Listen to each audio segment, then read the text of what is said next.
Dari 12 ini, jika kita merasa yang paling gampang nomor sekian gitu ya, itu artinya kelebihan kita di situ. Berarti alhamdulillah adalah beberapa poin yang kita menganggapnya oke, ini gampang, udah biasa. Rabbi shrah li sadri wa yassir li amri wahlul 'uqdatam min lisani yafqahu qawli. Amin ya rabbal alamin. Alhamdulillah dan alhamdulillah di penghujung tahun 2024 Allah memberikan kita kenikmatan yang luar biasa. Bisa berkumpul di rumah Allah, berkumpul dengan orang-orang solehah. Mudah-mudahan yang hadir Allah berikan kesehatan, umur yang panjang, rezeki yang berkah, rumah tangga yang sakinah, anak-anak yang soleh-solehah. Mudah-mudahan kelak kita semua bertetangga di jannah. Amin ya rabbal alamin. Tak lupa salawat dan salam kita sampaikan kepada kekasih kita Rasulullah Sallallahu Alaihi Wasallam, di mana kita dianjurkan untuk memberikan cinta dan sayang kepada sesama. Irhamu man fil ardi yarhamukum man fis sama. Cintailah penduduk di bumi, maka penghuni langit akan mencintaimu. Hari ini kita hadir dengan cinta untuk menuntut ilmu yang kita cintai. Mudah-mudahan kita bersama Rasulullah Sallallahu Alaihi Wasallam di surga nanti, insya Allah. Amin ya rabbal alamin. Hari ini tema kita melanjutkan menjadi hamba yang disayang oleh Allah Subhanahu Wa Taala bagian ketiga.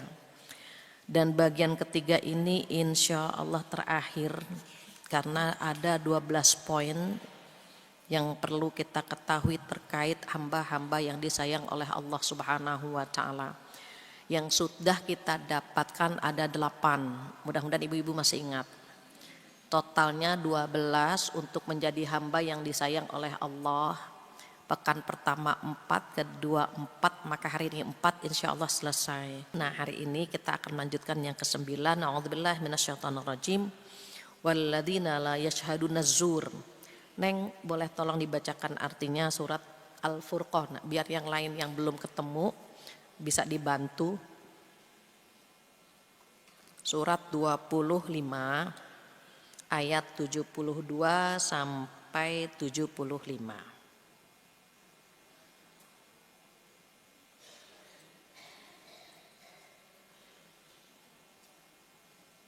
Yang lain boleh kalau sudah ada di download di HP, bisa dibuka surat Al-Furqan, surat 25 ayat 72 sampai 75. Bismillahirrahmanirrahim. Dan orang-orang yang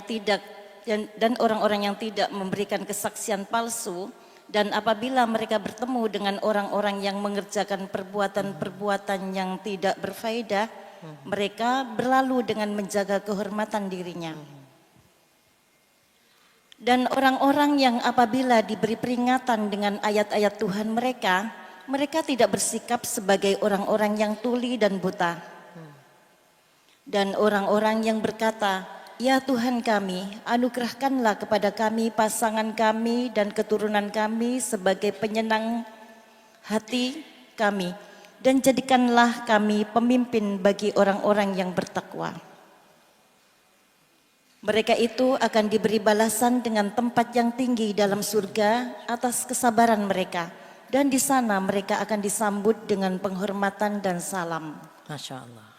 Ya. Terakhir kita tambah 4 poin lagi untuk menjadi hamba yang disayang oleh Allah Subhanahu Wa Taala. Yang ke-9, orang-orang yang disayang oleh Allah adalah yang tidak pernah memberikan kesaksian palsu. Mengapa? Karena kesaksian palsu ini bisa menjerumuskan orang lain. Mungkin ibu-ibu, adik-adik seringlah dengar ya di pengadilan bagaimana kesaksian-kesaksian palsu yang bisa memberatkan orang lain. Apalagi kesaksian itu, mohon maaf, bisa menderita satu keluarga. Contoh, sebetulnya dia nggak mencuri gitu ya. Kemudian difitnah, dia diminta menjadi saksi tapi saksinya palsu. Benarkah dia mencuri? Benar, dia mencuri gitu. Akhirnya dia di penjara. Berarti kan satu keluarga tidak mendapatkan nafkah karena tulang punggungnya di penjara. Makanya haram, memberikan kesaksian palsu itu haram. Liar dengan lawyer itu beti ya, beti gitu. Makanya di pengadilan itu yang jujur itu pahalanya besar. Ada teman saya nggak kuat juga di sana, ngeri dia bilang, ngeri gitu ya.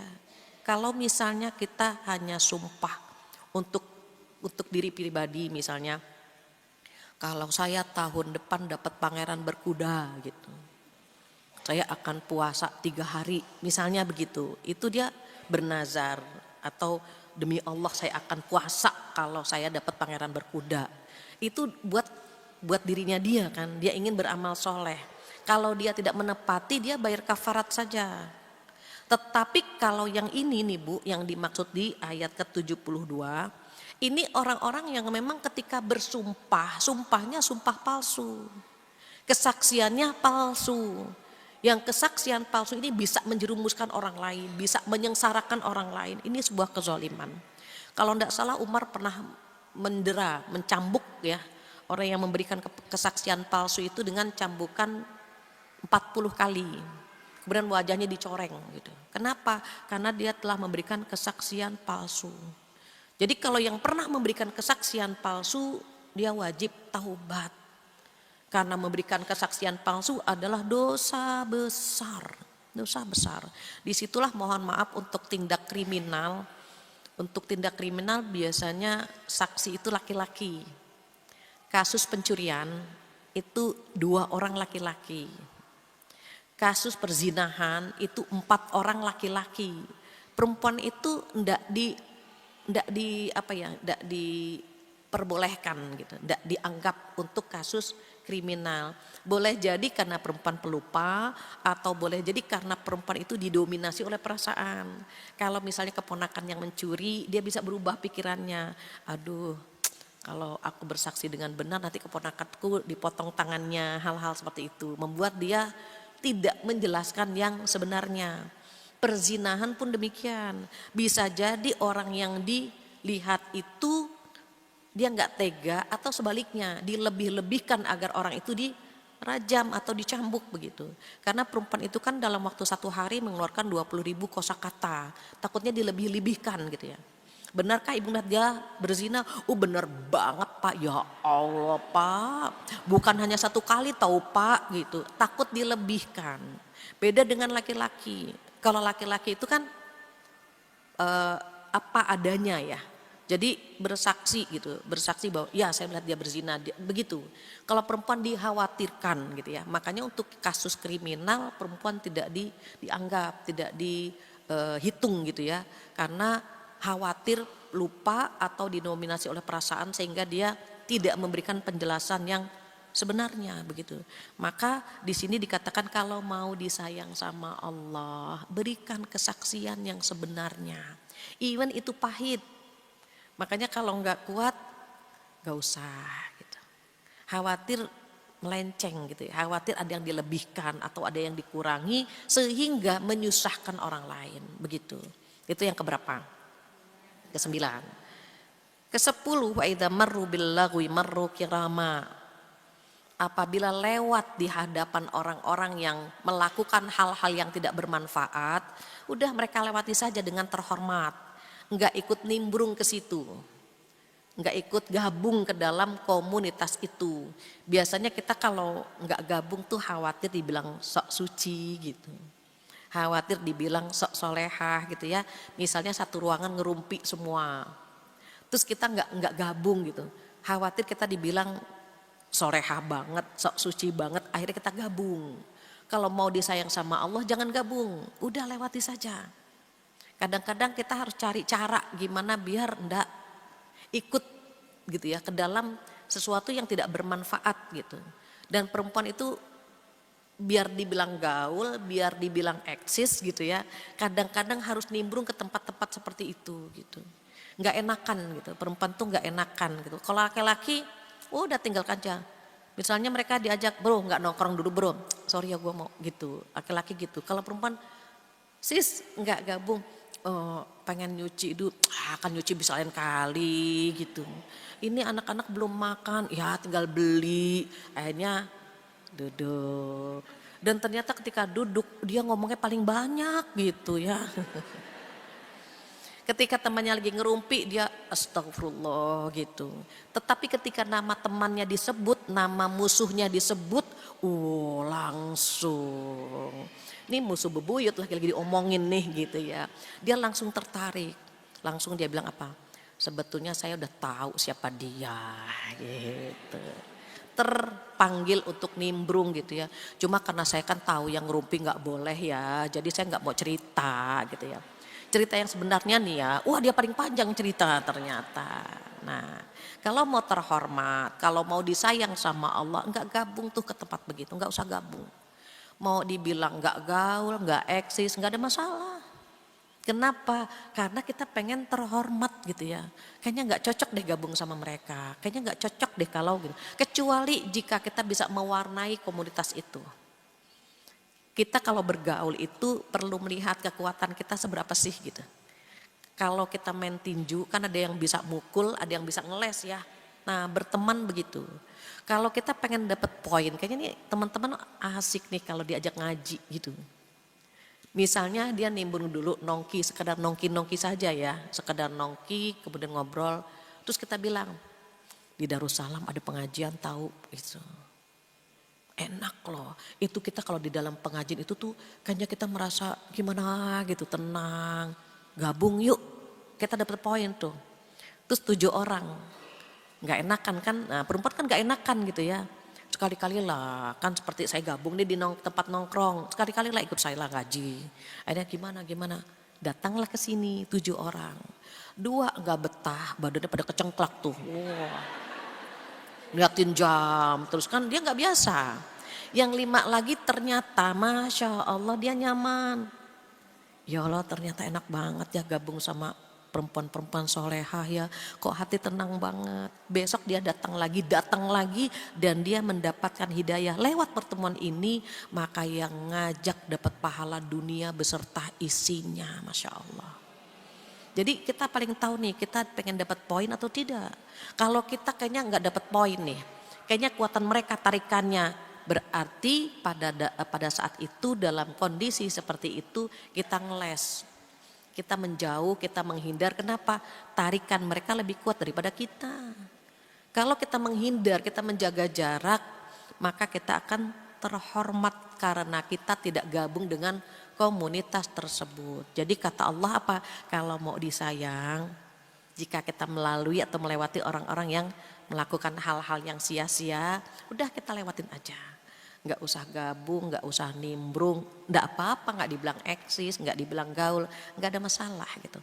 Karena kita gaulnya di masjid misalnya, kita gaulnya di tempat-tempat yang indah. Kalau tempat-tempat yang khawatir menambah dosa kita dan yang lebih mengerikan, khawatir ketika kita nongkrong bersama mereka dalam perbuatan dosa, Allah mencabut nyawa kita, naudzubillah. Jadi setiap mau melakukan hal-hal yang dilarang tuh satu aja yang bisa mengingatkan kita, kematian. Itu aja yang bisa ngerem. Jadi qadarullah bulan lalu itu suami keponakan saya itu pulang kerja, dia ke rumah gurunya. Ke rumah gurunya terus kepalanya pusing, minta bantal. Tiduran, meninggal. Masya Allah gampang banget gitu ya. Dia ke rumah guru, silaturahim ke rumah gurunya. Kepalanya pusing, gampang sekali. Begitu juga besan ya, iparnya besan, meninggal baru 2 hari yang lalu. Habis selesai umroh, mau ke Jeddah, di bis meninggal. Itu meninggal yang dirindukan ya. Jadi selesai umroh gitu, nggak ada dosa, Masya Allah. Kita pengennya kan meninggalnya di tempat yang indah, bersama orang yang soleh-soleha gitu kan. Jadi kalau kita pengen melakukan hal yang neko-neko tuh apa yang enggak gitu ya. Yang khawatir mengotori hati, mengotori jiwa, satu aja yang bisa ngerem, takut mati di sana gitu. Maka akan ngerem kita untuk tidak melakukan hal-hal yang dilarang oleh Allah Subhanahu wa taala. Itu yang keberapa? Ke-10. Yang ke-11 dikatakan oleh Allah di ayat 73, walladzina idza dzukiru biayati rabbihim lam yakhiru 'alaiha summa wa umyana. Jadi kalau misalnya diingatkan, dinasehati gitu ya, dengan ayat-ayat Allah, mereka tuh nggak pura-pura tuli, nggak pura-pura buta. Jadi ada kalau Al-Quran dibacakan tuh emang ada ya ayatnya. Oh gitu, kayaknya saya baru dengar, padahal itu biasa dia dengar. Perintah sholat, perintah puasa, perintah menutup aurat. Ada kan gitu. Tetapi mereka tidak pernah membuka Al-Quran. Tidak pernah membacanya atau tidak memperhatikan artinya. Makanya ketika Rasulullah Shallallahu Alaihi Wasallam gitu ya curhat kepada Allah di surat ini, di surat Al-Furqan ayat 30, kita khawatir, kita sedih juga ya. Jadi di surat ini, di surat Al-Furqan ayat 30 itu Rasulullah Shallallahu Alaihi Wasallam berkata kepada Allah. Jadi Allah berfirman ya, A'udzubillahi minasyaitonirrajim. Ya Rabbi inna qaumi ittakhadhu hadzal Qur'ana mahjura. Ibu-ibu boleh lihat di surat Al-Furqan ayat 30. A'udzubillahi minasyaitonirrajim wa qala ar-rasulu ya Rabbi inna qaumi ittakhadhu hadzal Qur'ana mahjura. Mahjura itu artinya pasti ditinggalkan, hijrah gitu. Rasulullah Shallallahu Alaihi Wasallam berkata, ya Rabbi, ya Allah, sesungguhnya kaumku menjadikan Al-Quran itu diacuhkan, ditinggalkan. Apa yang dimaksud meninggalkan Al-Quran? Nah ini, yang dimaksud meninggalkan Al-Quran yang pertama adalah tidak membaca dengan benar. Ibu-ibu, adik-adik solehah, pergunakan waktu bagaimana biar bisa baca Quran dengan benar. Kita punya harta, bayar guru, datangkan guru. Harta kan gak kita bawa, tapi bisa baca Al-Quran dengan benar kan akan kita bawa. Kalau orang belajar baca Al-Quran dengan terbata-bata, itu dapat pahala 2. Pahala baca Qurannya dan pahala belajarnya dengan terbata-bata tadi. Namun kalau dia membaca Al-Quran dengan fasih, lancar, maka dibangkitkan bersama para malaikat. Kita kan pengen ya dibangkitkannya bersama para malaikat. Siapa mereka? Orang yang lancar membaca Al-Quran. Jadi kalau orang Indonesia kan terkenal seluruh dunia itu. Lisannya fasih, bacaannya bagus, suaranya bagus. Sayang kalau kita dikasih kenikmatan seindah itu tidak kita maksimalkan. Lisannya orang Indonesia tuh fasih, fluent, dia punya lidah enak gitu. Kalau orang India, orang Pakistan, orang Bangladesh itu tidak bisa nyebut do, waladhdallin waladzallin. Bulan Ramadan, bulan Ramazan gitu. Redo, Reza. Reza itu nama dari sana. Anak kita banyak banget nama anak Indonesia Reza gitu. Padahal Reza itu artinya redo. Cuma mereka nggak bisa nyebut do, biasanya za. Kita dikasih kelebihan sama Allah enak banget kan gitu. Sayang rasanya kalau kita dikasih kenikmatan seindah itu belum bisa membaca Al-Quran dengan benar. Masih ada waktu, belajarlah. Ajarkan anak, ajarkan adik ya, pasangan. Kalau sama pasangan baiknya bilangnya ayah, kita panggil guru yuk ke rumah biar bisa belajar bareng-bareng.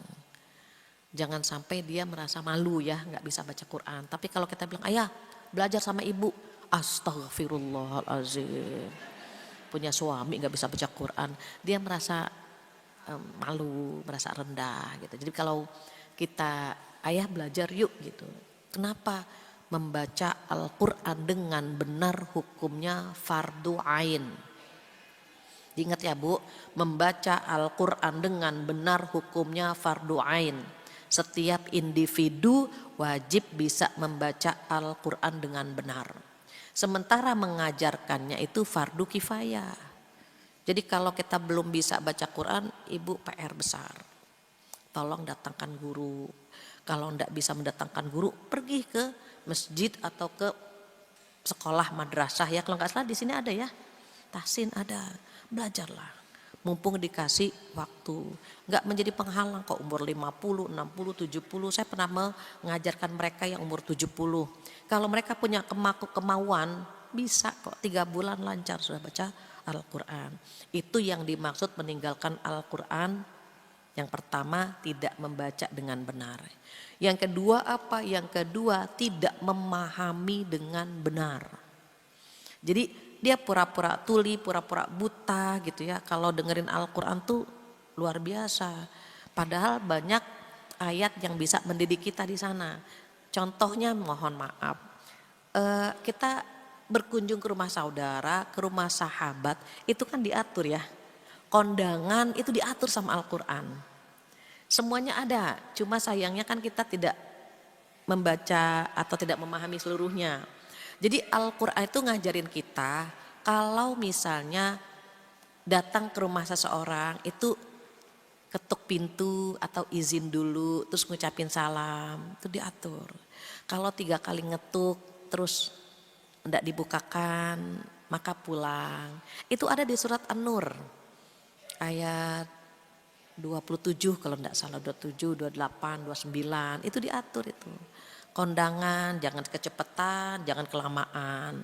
SMP selesai makan pulang. Kecuali kalau masih kerabat ya mungkin bisa SMA, selesai makan angkut sisanya gitu ya. Itu kalau keluarga. Tapi kalau tamu ini udah selesai, jangan lama-lama. Bayangkan, kita harus pahami indah banget gitu ya. Sama teman tidak boleh mencela, tidak boleh memanggil dengan panggilan buruk. Itu ada di Al-Quran semua. Nah banyak yang menyalahartikan, banyak yang salah paham. Contoh misalnya surat An-Nisa yang ibu-ibu hafal kayaknya ya, nikahilah gitu kan, yang 2, 3 atau 4 gitu ya. Itu kan ayat poligami ya. A'udzubillahi minasyaitonirrajim. Fankihu ma taba lakum minan nisa'i matsna wa thulatsa wa ruba'. Even ayatnya wa, tapi wa di sini bukan dan. Jadi ketika Allah berfirman fankihu ma taba lakum, nikahilah mereka, 2 wa bukan diartikan dan tapi atau, 2 atau 3 atau 4. Coba bayangkan kalau salah paham, dia mengartikan wa-nya itu dan, nikahilah wanita gitu ya, 2 dan 3 udah 5 jadinya, dan 4 9 kan jadinya gitu. Saya pernah dengar itu, mengapa istri Rasulullah 9 karena ayat ini. Itu salah paham itu. Jadi ada beberapa yang kalau ngaji pakai, maaf ya, pakai dengar aja gitu. Saya tidak menyalahkan sosial media tersebut, tetapi boleh jadi dia membacanya kurang lengkap gitu, sehingga salah menafsirkan. Ada lagi jamaah saya nanya begini, Bu Fatia sebetulnya zakat itu berapa? Zakat 2,5%. Enggak, kemarin ada narasumber katanya infakkanlah sebagian hartamu. Sebagian itu sama dengan 50%. Jadi zakatnya tuh harus 50%. Saya bilang enggak, 2,5% saja. Itu contoh salah paham ya, artinya tidak memahami dengan benar begitu. Makanya Al-Quran itu ada yang bisa dipahami lewat terjemahan, baca sendiri maksudnya. Seperti cerita, kisah-kisah itu bisa dipahami dengan sendirinya tuh. Tetapi kalau hukum-hukum tidak bisa dibaca sendiri. Kadang-kadang kita perlu guru yang menjelaskan maksud dari ayat ini atau kronologis turunnya ayat ini begitu. Karena ada asbabun nuzul namanya. Kronologis turunnya ayat ini tuh apa begitu. Sama halnya Aisyah pernah kesel banget gitu ya. Ketika para sahabat di masa itu cerai rujuk berkali-kali. Maka sampai akhirnya turun ayat at-talaqu marratan. Talak itu hanya 2 kali yang bisa rujuk gitu. Itu ada kronologisnya. Nah hal-hal seperti itu tuh gak bisa ditafsirkan atau dipahami sendiri gitu ya. Maka jangan sampai kita salah paham. Nah itu yang dimaksud meninggalkan Al-Quran yang kedua. Yang ketiga apa? Yang dimaksud meninggalkan Al-Quran yang ketiga, tidak mentadabburi dengan benar. Tidak mendalami ya, memahami dengan dalam gitu. Tadabbur itu dalam ya, memaknainya, memahaminya, mentadaburi itu lebih tinggi daripada memahami gitu. Jadi sampai ke lubuk hatinya dia. Terkadang satu hari, ibu satu hari itu tadabur even hanya satu ayat dibaca diulang-ulang. Itu kadang-kadang kita merasa ya Allah, Allah itu hebat banget ya. Al-Quran seindah itu gitu. Contohnya nggak usah jauh-jauh, Al-Quran itu turunnya kan di bulan Ramadan. Bulan Ramadan tuh mulia karena turunnya Al-Quran. Terus malaikat Jibril mulia karena membawa Al-Quran gitu kan. Rasulullah mulia karena berakhlak Al-Quran. Malam Lailatul Qadar mulia karena malam turunnya Al-Quran. Termasuk bagaimana Allah memberikan pencerahan ya, Allah memberikan nasihat untuk kita. Maka kalau orang tuanya Iqbal Pakistan ya, itu bilang kalau kamu baca Quran, anggaplah Al-Quran itu turun kepadamu langsung gitu. Sehingga ketika ada perintah kamu diberikan kekuatan mengamalkannya. Kalau ada larangan diberikan kekuatan meninggalkannya gitu. Kenapa? Itu buah dari tadabbur tuh begitu. Dipahami dengan dalam, dimaknai dengan deeply gitu ya, dengan seksama sehingga dia itu bisa mengguncang hati kita gitu. Kita bisa nangis itu kalau baca Quran, kita pahami artinya, kita tadaburi ayatnya. Masya Allah. Gak usah jauh-jauh, ayat rumah tangga saja. Ayat rumah tangga ya. A'udzubillahi minasyaitonirrajim. Wa min ayatihi an khalaqalakum. Ada kalimat khalaqa. Dari tanda-tanda kebesaran Allah. Allah menciptakan pasangan dari jenis kamu sendiri. Ketika kita memaknai Allah menciptakan pasangan dari jenis kita sendiri, berarti yang mengirim pasangan untuk kita itu Allah. Allah yang menciptakan dari jenis kita, berarti nggak ada kan di antara kita yang bersuamikan malaikat, karena dia pasangan dari jenis kita sendiri. Nggak ada juga yang diciptakan pasangan dari jenis hantu, kuntilanak, nggak ada. Karena kenapa? Karena kata Allah, aku menciptakan pasangan dari jenis kamu sendiri. Kita manusia, pasangannya manusia. Diingat karena Allah yang menciptakan, Allah ngirim dia dalam kehidupan kita. Even kita kenalannya sama siapa, ta'arufnya sama siapa, nikahnya sama siapa gitu kan. Ada yang pacarannya bertahun-tahun, pacarannya sama siapa, nikahnya sama tetangga gitu. Kenapa? Khalaqa. Kalimat dari tanda-tanda kebesaran Allah, Allah menciptakan pasangan dari jenis kamu sendiri. Tetapi ketika di ayat selanjutnya, kan tujuan pernikahan litas kunu ilaiha ya, Ar-Rum ayat 21. Kemudian baru setelah itu waja'ala bainakum mawaddatan warahmah. Allah tidak berfirman wa khalaqa lagi. Allah tidak berfirman dan aku ciptakan di antara kalian itu ada mawadah, ada rahmah. Enggak. Tetapi Allah berfirmannya wa ja'ala. Ja'ala itu apa? Ada kontribusi Allah, ada kontribusi kita. Tapi kalau pasangan dikirim dalam kehidupan kita itu Allah. Gak bisa kita mengenang mantan, lupakan mantan. Dia sudah bersama pasangan idaman dan kita juga bersama pasangan idaman kita. Itu sudah ditentukan sama Allah. Tidak perlu mengeluh dengan pasangan yang ada. Ya Allah punya pasangan gini amat ya gitu. Kalau nikah sama mantan mungkin bahagia, belum tentu, belum tentu. Kita pikir kita saja yang kesel, suami lebih kesel lagi dapat kita. Bahkan dia nyesel banget gitu. Bedanya apa? Bedanya kalau kita kan berbicara ya, ayah gimana kek gitu. Kalau laki-laki tuh diam, dia ikut aliran kebatinan. Tekanan batin, tiba-tiba sakit gitu kan. Tiba-tiba jatuh, tiba-tiba pingsan, tiba-tiba stres gitu. Kalau perempuan itu karena semua diucapkan, jadi kayaknya dia yang paling sengsara. Padahal suami juga banyak yang sengsara kok. Ada seorang laki-laki sakit, terus sakit. Datang ke rumah, konsultasi ke suami, Ustadz bagaimana Ustadz? Saya sudah sekian tahun menikah, begini. Suami saya bilang sholat istikharah. Sholat istikharah keputusannya pisah. Masya Allah pas cerai itu suami sehat, tajir melintir gitu kan. Waktu sama dia rezeki pas-pasan, sakit-sakitan terus. Ketika cerai, dia tambah gagah, income-nya luar biasa. Jadi ada keberkahan dalam pernikahan itu. Maka kalau kita pengen berkah, rumah tangga kita berkah, jangan ada pengkhianatan dalam rumah tangga, apapun itu. Setiap hati, lisan, fisik kita ya, ingin membahagiakan orang di rumah, Allah akan kirim bagaimana cara membahagiakan kita dan bagaimana cara membahagiakan keluarga. Selalu itu selalu. Kalau kita bilang, ya Allah kalau dapat rezeki pengen ngajak anak begini, pengen ngajak suami begini misalnya. Itu Allah kirim rezeki dari arah yang tidak pernah kita duga. Suami pun sama. Jadi kalau suami sayang banget sama keluarga ya. Nanti kalau ayah ada rezeki ya kita kemana ya mah, kita jalan-jalan atau apa. Allah kasih itu rezeki itu dari pintu mana saja. Kenapa? Karena dia ingin membahagiakan anak dan istrinya. Tapi kalau pasangan pelit sama pasangannya gitu ya, nggak bikin kaya gitu. Justru pas-pasan aja. Berbeda dengan ketika kita ingin membahagiakan keluarga gitu.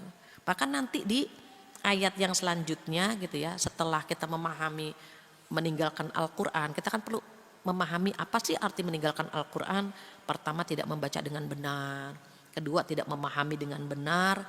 Ketiga, tidak mentadaburi dengan benar. Tadi contoh tadabur itu ya surat apa Ar-Rum. Nah yang keempat, tidak mengamalkan dengan benar. Nah ketika tidak mengamalkan dengan benar, kadang-kadang gitu yang ada di surat Al-Furqan tadi, pura-pura tuli kayak nggak pernah dengar, pura-pura buta kayak nggak pernah melihat ayat itu begitu. Sehingga mereka tidak menjadikan Al-Quran sebagai pedoman hidup. Mereka tidak menjadikan Al-Quran sebagai lifestyle-nya dia gitu. Padahal Al-Quran tuh luar biasa ya. Maka ini yang ke-11 gitu ya. Yang ke-11 itu di ayat 73 dikatakan bahwa orang-orang yang ketika diingatkan dengan Al-Quran, dengan ayat-ayat Allah, tidak pura-pura tuli atau buta. Jadi amalkan gitu ya. Bahkan jadikan Al-Quran itu sebagai pedoman hidup. Karena nanti Al-Quran itu akan ngasih syafaat insyaAllah. Iqra'ul Quran fa innahu ya'ti yaumal qiyamah syafi'an li ashabi. Jadi bacalah Al-Quran karena Al-Quran akan datang pada hari kiamat. Memberikan apa? Syafaat buat kita yang membacanya begitu ya. Itu yang ke-11. Yang ke-12 yang terakhir, Ibu tolong hafalkan doa ini. Di ayat ke-74. Orang-orang yang disayang sama Allah adalah yang selalu berdoa, Rabbana hablana min azwajina wa dzurriyyatina qurrata a'yun waj'alna lil muttaqina imama. Ibu kalau bisa doa ini setiap habis sholat 5 waktu. Natap anak doa ini, natap pasangan doa ini. Ini artinya indah banget Masya Allah. Jangan sampai kita luput ya dari doa ini, rugi gitu ya. Apa sih artinya Rabbana? Ya Allah berikanlah kepada kami, pasangan-pasangan kami, keturunan kami, qurrata a'yun. Qurrata a'yun itu penyejuk hati, penyejuk mata, dilihat tuh nyenengin gitu. Jadi kalau ngobrol sama suami, lihat suami tuh nyenengin aja gitu. Jangan sampai kita terpengaruh gitu ya dengan omongan orang sehingga kita tidak bersyukur dengan pasangan kita. Ini mohon maaf, kadang-kadang kita lupa gara-gara kita seorang istri tidak bersyukur dengan suaminya atau suami tidak bersyukur dengan istrinya. Contoh, kita pengajian ke Darussalam, udah biasa nggak dijemput sama suami itu udah biasa. Kita berangkat sendiri, pulang sendiri dan kita nyaman-nyaman saja. Tiba-tiba teman kita bilang begini, kesini sama siapa? Sendiri. Hah? Sendiri? Suamimu nggak nganter? Astagfirullah. Padahal kemarin kita biasa-biasa saja kan, kuat-kuat saja. Karena teman kita, ya Allah jadi kamu tuh sendiri. Aku alhamdulillah aku dijemput, antar jemput sama suami. Kamu gak dijemput? Ya Allah. Gara-gara kita sehingga dia merasa apa? iya ya berarti suamiku tidak, gitu kan. Nah itu hati-hati. Sama halnya ketika mohon maaf kita misalnya liburan ya, anak-anak libur kita di rumah saja gitu. Terus teman-teman kita liburan kemana?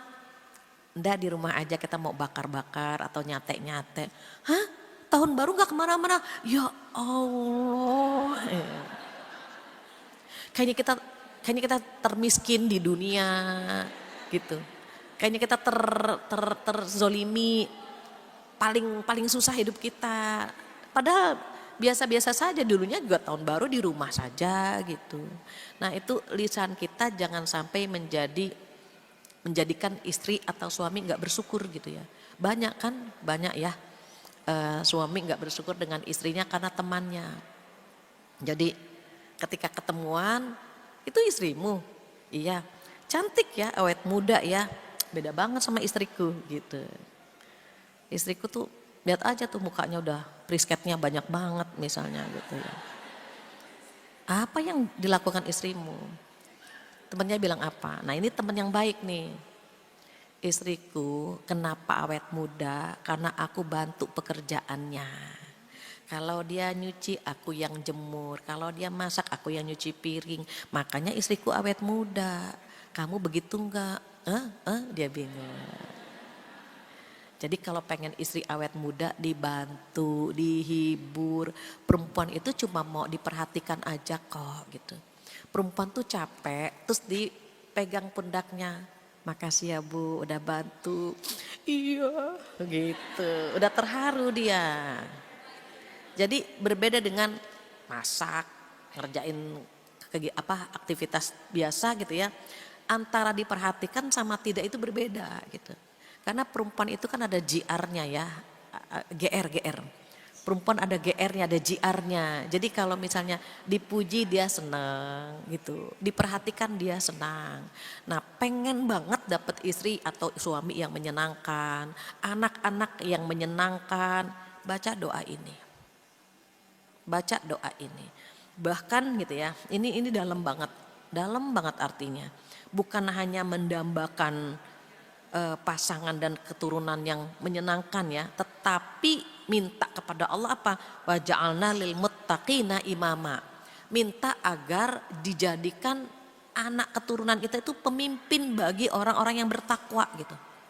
Bukan hanya dia yang bertakwa, tetapi anak cucu kita menjadi pemimpin orang-orang yang bertakwa. Jangan sampai kita lupa pengennya aja, pengen punya suami nyenengin, pengen punya anak nyenengin, tapi lupa berdoa. Padahal ini saya mau buka Quran kok yang keluar ginian.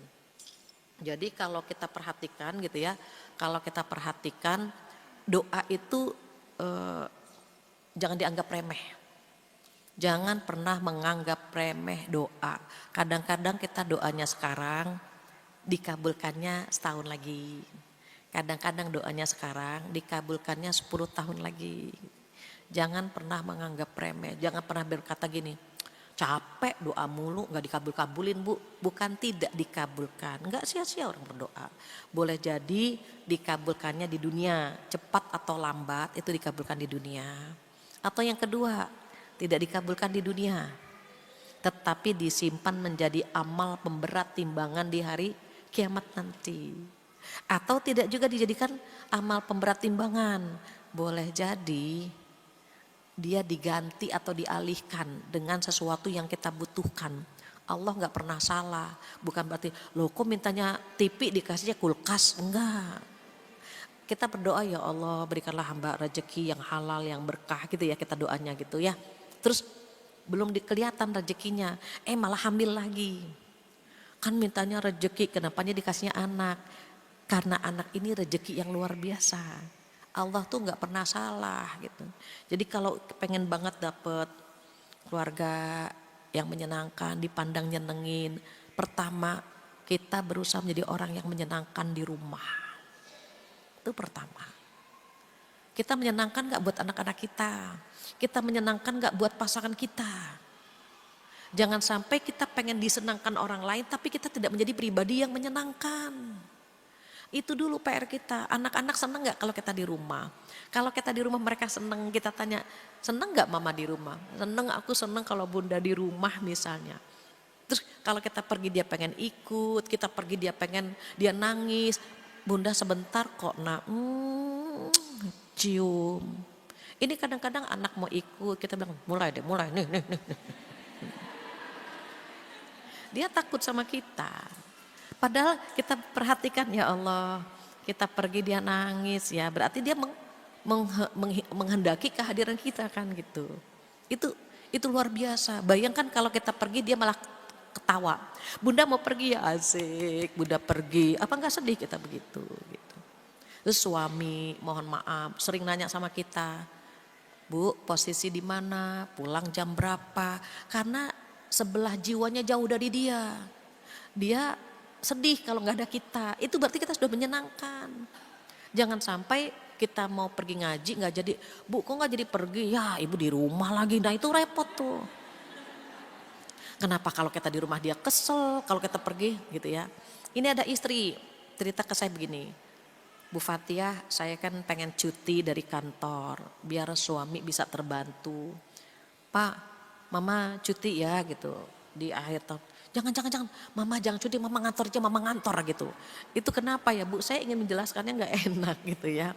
Akhirnya teman saya bilang gini, mungkin suami gak nyaman kalau ibu di rumah. Iya, ya Allah, gak enak kan gitu ya.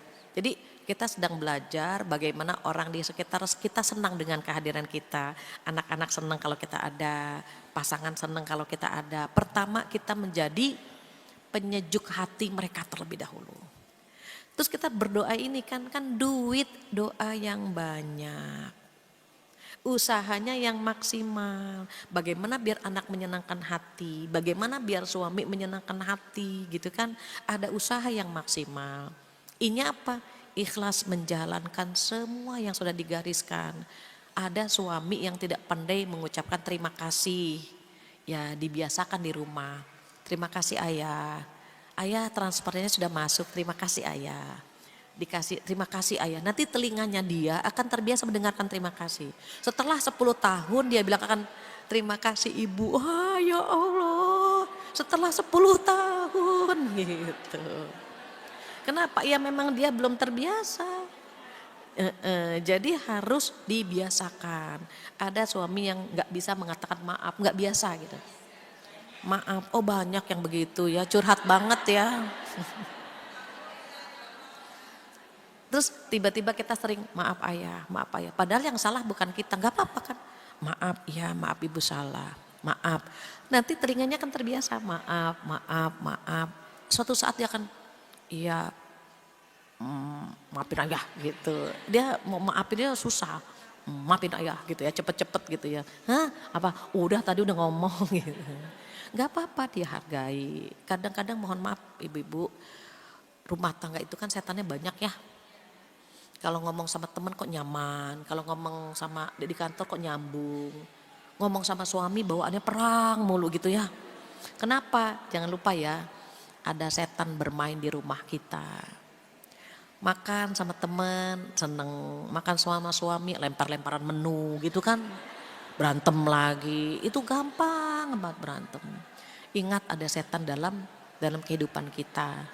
Bagaimana biar gak berantem? Doa yang banyak yang ada di surat Al-Furqan ayat 74. Jika 12 ini sudah kita lakukan, insya Allah kita menjadi hamba yang disayang oleh Allah Subhanahu wa Ta'ala. Karena ini penutup, cuma mau nanya, dari 12 ini yang paling gampang yang mana? Nomor 12. Ih solehah banget sih ya Allah. Cuman baca doang, nyenenginnya mah belakangan ya. Regu B yang paling gampang yang mana? Tadi kan regu A tuh yang jawab. Regu B yang mana yang paling gampang? Kenapa saya tanyakan itu? Gini ibu-ibu, dari 12 ini jika kita merasa yang paling gampang nomor sekian gitu ya, itu artinya kelebihan kita di situ. Berarti alhamdulillah adalah beberapa poin yang kita menganggapnya oke, ini gampang, udah biasa. Tetapi kalau kita merasa ini yang paling susah, itulah kekurangan kita. Biasanya mereka nyebutnya yang paling gampang itu nomor 6, 7, 8. Karena kita nggak syirik, nggak membunuh, nggak berzina. Sehingga kita merasa poin itu yang paling gampang. Tetapi itu kan relatif ya Bu, iman kita ini kan naik turun. Diingat, iman itu naik dengan ketaatan, turun dengan kemaksiatan. Kalau lagi naik, mumpung lagi naik, lagi doyan-doyan ibadah, perbanyak ibadah. Terus biar nggak turun bagaimana? Jangan bikin dosa, itu aja. Itu ngedrop, itu otomatis itu. Sholat telat, itu ngedrop tuh Bu. Akhirnya nanti asarnya telat, maghribnya telat, itu begitu tuh. Terus tanpa sadar ngerumpi, ngedrop itu. Aduh ngerumpi lagi, istighfar. Karena kalau kita terbiasa ngerumpi, ketika nggak ngerumpi kita sariawan. Jadi akhirnya nyari korban kan, bagaimana diajak ngerumpi, begitu ya, wallahu a'lam. Demikian, mohon maaf atas segala kekurangan dan selama 1 tahun ini jika ada kata-kata yang kurang berkenan, mohon dimaafkan karena ini pengajian terakhir ya. Ini pengajian terakhir di 2024. Insya Allah 2025 kita bertemu lagi, insya Allah dikasih umur panjang, badan sehat, bisa bertemu lagi di tempat yang indah ini. Demikian untuk penutup, kita baca doa penutup majelis bersama-sama. Subhanakallahumma wa bihamdika asyhadu an la ilaha illa anta astaghfiruka wa atubu ilaik. Mohon maaf lahir batin. Wabillahi taufiq wal hidayah. Assalamualaikum warahmatullahi wabarakatuh.